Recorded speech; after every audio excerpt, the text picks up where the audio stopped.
जब प्रधानमंत्री जी ने ये घोषणा की कि जातिगत जनगणना इस बार जनगणना के साथ होगी, हमने कहा चलिए देर से ही सही आप रास्ते पे आने की कोशिश करें, लेकिन ये भटकाने की कोशिश थी। मैं क्यों कह रहा हूं? 5 तारीख को अंग्रेजी के एक प्रमुख दैनिक में एक खबर छपी।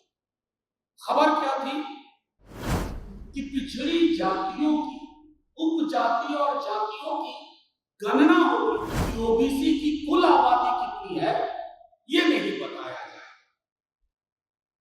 क्या ये छलावा नहीं है? धोखा नहीं है?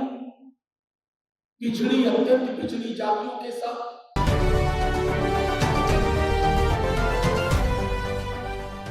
मुक्त करने की कोशिश हो रही है।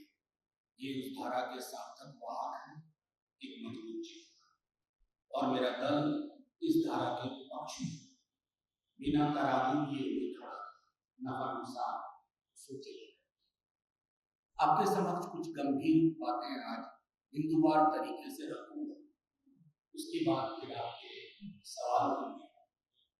अभी बीते आपको स्मरण होगा कि पहलगाम की सामूहिक पीड़ा के बाद अचानक से प्रधानमंत्री जी को एहसास हुआ कि बहुजन धारा की जो मांग है जातिगत जनगणना की, उसके लिए हाँ बोलना जरूरी है। उन्होंने हाँ बोला। एक पॉलिटिकल स्टेटमेंट, एक जुमला, एक शब्द जिसके पीछे भाव भी पड़े। मैं क्यों कह रहा हूं ये? क्योंकि अगर आप आजादी के बाद से उनके संगठन का चाल, चरित्र और चेहरा, तीनों चीज, चाल, चरित्र और चेहरा, ये मूलतः बहुजन धारा विरोधी है, आरक्षण विरोधी है। मैं नहीं बताना चाहता, मेरे राष्ट्रीय अध्यक्ष जी कई दफा कह चुके हैं कि बंच ऑफ थॉट गोलवलकर की इनके लिए सबसे पवित्र ग्रंथ है, और उस पवित्र ग्रंथ में दलितों, पिछड़ों के लिए जो टिप्पणियां की गई, आज तक उसका प्रतिकार संघ और भाजपा ने नहीं किया। खैर, जब प्रधानमंत्री जी ने ये घोषणा की कि जातिगत जनगणना इस बार जनगणना के साथ होगी, हमने कहा चलिए देर से ही सही आप रास्ते पे आने की कोशिश करें, लेकिन ये भटकाने की कोशिश थी। मैं क्यों कह रहा हूं? 5 तारीख को अंग्रेजी के एक प्रमुख दैनिक में एक खबर छपी। खबर क्या थी कि पिछड़ी जातियों की, उपजाति और जातियों की गणना होगी। जातिगत जनगणना में पिछड़ी जातियों, अत्यंत पिछड़ी जातियों की जाति और उपजाति की गणना होगी, लेकिन वो जातियों की गणना अलग अलग होगी। उसको ओबीसी की छतरी के नीचे नहीं बताया जाएगा। कहने का तात्पर्य ये कि ओबीसी की कुल आबादी कितनी है ये नहीं बताया जाएगा।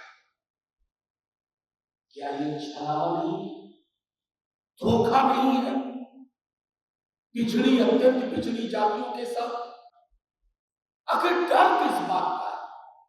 संविधान की धारा 340 के तहत सोशल एजुकेशनल बैकवर्डनेस, सामाजिक शैक्षणिक पिछड़ापन परिभाषित होता है। आप उस परिभाषा को नकार देंगे? आपका हमारी समझ में बिल्कुल नहीं आता। कल तो नीति आयोग को आंकड़े की जरूरत होगी कि टोटल क्वांटम क्या है, किसी और एजेंसी को जरूरत होगी तो क्या कहेंगे कि अमित शाह जी ने फैसला लिया था कि जातियों की अलग अलग गिनती होगी, लेकिन छतरी में कितनी जातियां हैं, उनकी संख्या, उनका प्रतिशत क्या है, ये आप नहीं बताएंगे। मैं समझता हूं ये प्रतिगामी दृष्टिकोण है।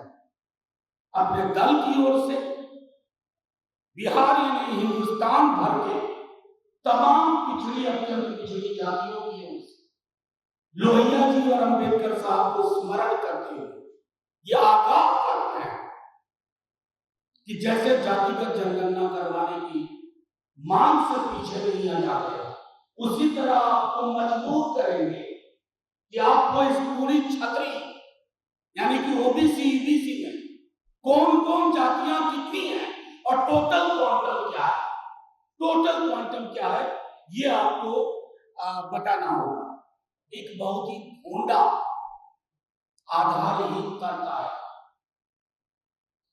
सरकार की ओर से कि राज्य और केंद्र में लिस्ट में विसंगति होगी।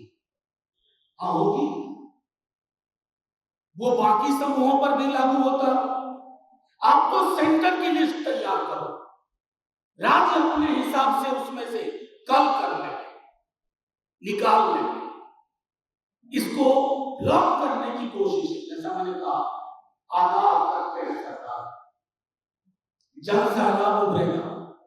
मैं बार बार कह चुका हूं अपने दल की ओर से कि कोई विचार अगर परिपक्व हो जाता है, किसी की ताकत नहीं है उस विचार को खारिज कर। लेकिन देखिए, ये अव्वल तो क्लासरूम में हो नहीं और वो अच्छे स्टूडेंट नहीं है तो नंबर तो होता नहीं। मैं सिर्फ इतना कहना चाहता हूं, आप पत्रकार महोदय, आप अपनी इनकम देख लीजिए और इनकम इनइक्वालिटी का स्वरूप देख लीजिए। आय की असमानता में हिंदुस्तान कहां खड़ा है, हंगर इंडेक्स पर हिंदुस्तान कहां खड़ा है, अर्बन पॉवर्टी में हिंदुस्तान कहां खड़ा है, ग्रामीण बेरोजगारी में हिंदुस्तान कहां खड़ा है, ओवरऑल बेरोजगारी में हिंदुस्तान कहां खड़ा है। उसके बाद भी अगर राजा तेरे सुबह की जय, राजा तेरे शाम की जय कहने का रिवाज है तो हम उनमें से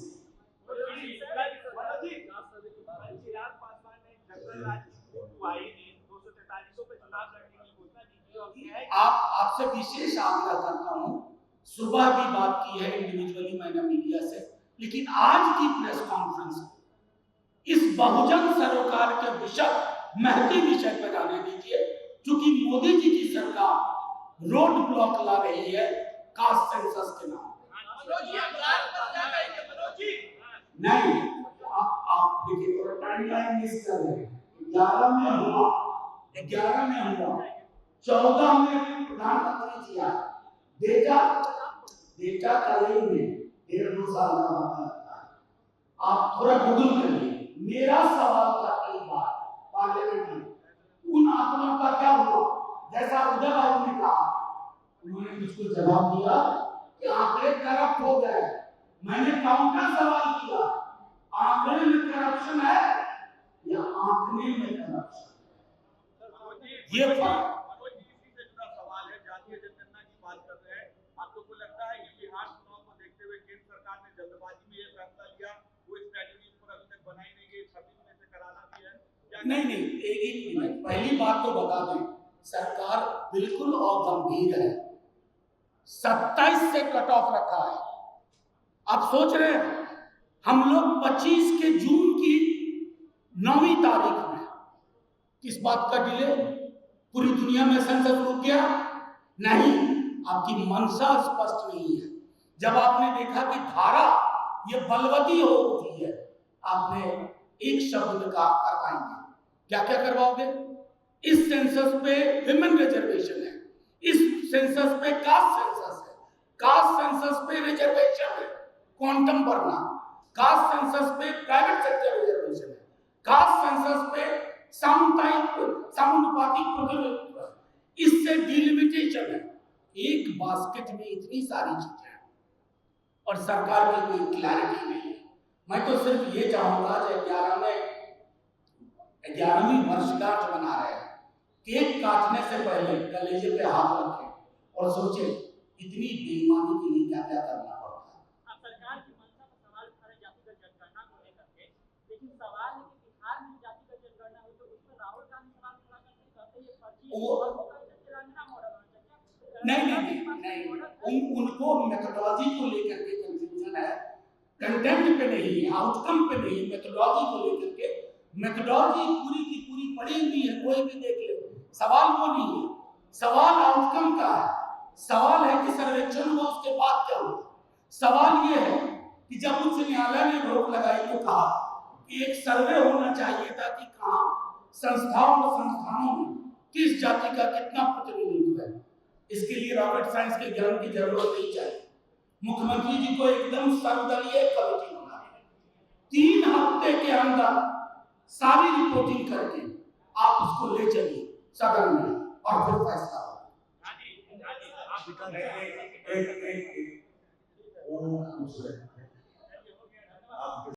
पहले उसके साथ जुड़ा हुआ है ओबीसी क्वांटम के साथ, ये स्टैंड अलोन एक्सरसाइज नहीं है। जातिगत जनगणना उसके बाद क्या? नेता प्रतिपक्ष तेजस्वी जी हमारे कांग्रेस और डीएमके के साथी, समाजवादी पार्टी के साथी कह चुके हैं कि ये आंकड़ा, जैसा हमारे बिहार के एक नौजवान नेता कहते हैं, आंकड़े ले आइएगा लेकिन सार्वजनिक ना कीजिएगा। आंकड़े गुलदस्ते में सजाने के लिए नहीं आ रहे, ड्राइंग रूम की शोभा बढ़ाने के लिए नहीं आ रहे। ये आंकड़े जिंदा लोगों के आंकड़े हैं, इसकी जिंदगी का, उनकी जिंदगी का दस्तावेज है और इस दस्तावेज की सही परिणति होनी चाहिए।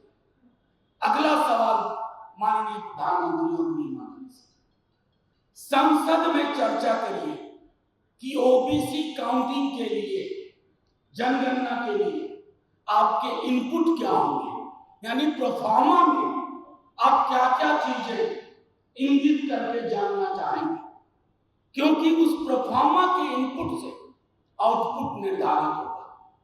क्योंकि जातिगत जनगणना के जब आंकड़े आएंगे तो जैसा नेता प्रतिपक्ष ने कहा, समानुपातिक प्रतिनिधित्व की बात होगी, क्वांटम ऑफ रिजर्वेशन बढ़ाने की बात होगी और निजी क्षेत्र में आरक्षण की बात होगी।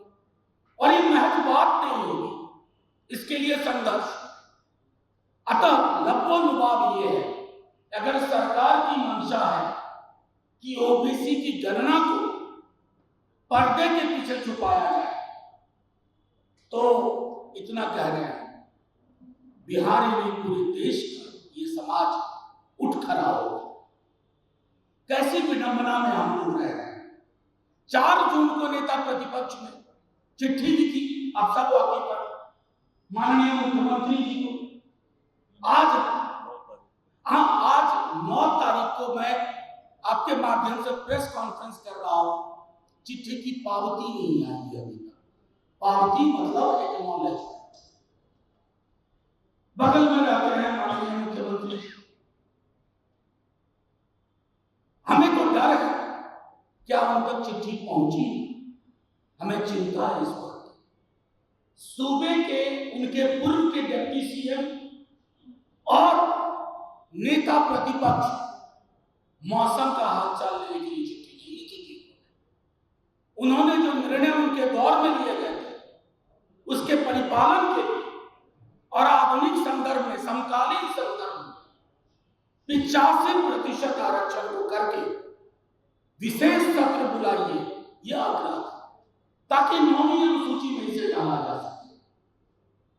लेकिन संभवतः आजकल मुख्यमंत्री जी की चिट्ठी पर निर्णय गृह मंत्री जी देश के करते हैं कि किस चिट्ठी का जवाब दें, किस चिट्ठी का जवाब ना दें, किस चिट्ठी का जवाब कब दें और किस चिट्ठी पे चुपचाप बैठ जाए।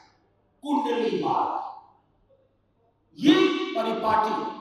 और इसलिए कह रहा हूं कि बिहार में ये सिर्फ गवर्नेंस का फेलियर नहीं है, संजीदगी की फेलियर है, संवेदनशीलता की फेलियर है।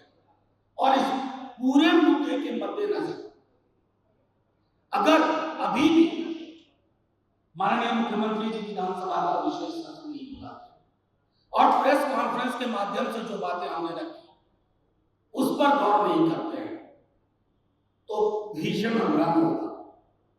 चुनाव, दैनंदिन की राजनीति अपनी जगह, लेकिन जो फैसले, जिन फैसलों से समाज का फासला बढ़ता है, वो फैसले आपसे पलटवा के रखेंगे। शुक्रिया साथियों, मैं